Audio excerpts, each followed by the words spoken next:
Family court act 1964 اس کی schedule میں درج ہے سیکشن 5 کے تحت کہ بٹوین دی اسپاؤزز کوئی بھی فیملی میٹر ہوگا، میٹریمونیل میٹر ہوگا تو اس کے بارے میں سول سوٹ جو ہے وہ فیملی کورٹ ہی سنے گی. لیکن اس کی ابھی ایک ریسنٹلی فیصلے سامنے آئے ہیں 2019 MLD 576 2020 CLC 952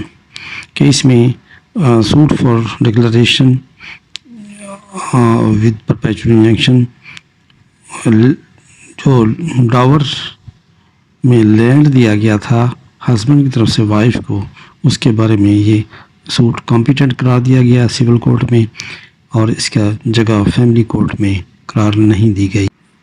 order 7 rule 10 CPC civil procedure code یہ ایک ایسا امپورٹنٹ پروویژن ہے سول پروسیجر کوڈ کا.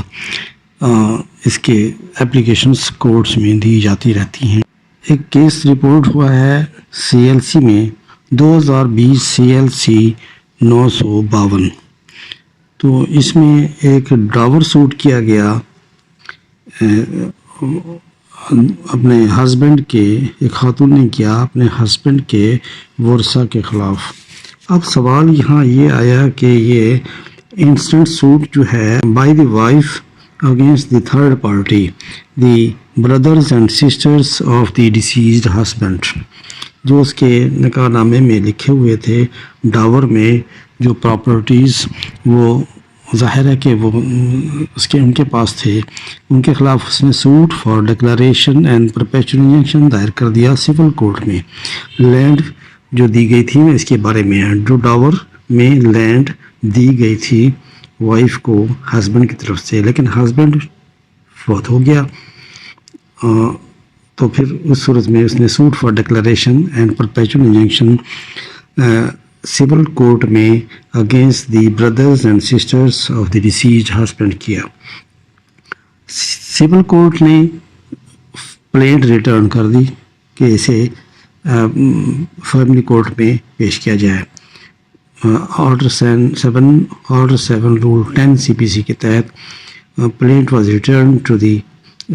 plaintiff for presentation to the family court, that is the proper forum. تو اس میں ہولڈ کیا گیا کہ ڈسپیوٹ اگر اسپاؤزز کے درمیان ہی ہو تو پھر فیملی کورٹ کیا ہے، مطلب کہ وائف اور ہسبینڈ چاہے اس کے ساتھ جو ہے نا ان کے فادر کو یا کسی کو بھی جوائن کر لیا جائے، لیکن دونوں کا زندہ ہونا ضروری ہے. تو اس صورت میں فیملی کورٹ کو جورسڈکشن ہے. لیکن جب وائف نے دعویٰ دائر کیا brothers and sisters of the deceased husband تو سول کورٹ کو جورسڈکشن حاصل ہے. ہسبینڈ چونکہ فوت ہو چکا تو اس صورت میں یہ دعویٰ جو ہے نا declaration for recovery of dower land is competent